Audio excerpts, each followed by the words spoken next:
ni pa ang mo len tu ra soi lo clover ka som se hiano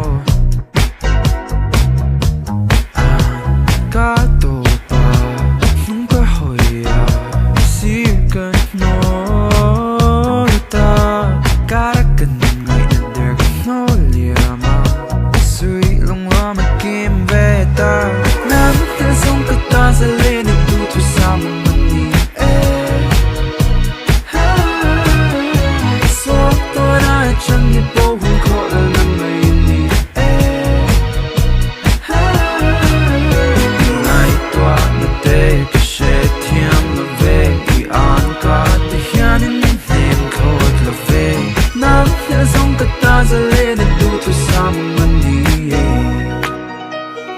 samangani du tu samani anwang ngay nang ngai lo zam te hi o anwang ngay intih na nang ti ngai lo te hi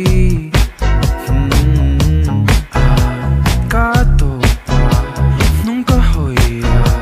si ka no ta cara kan ngai na der ka no liama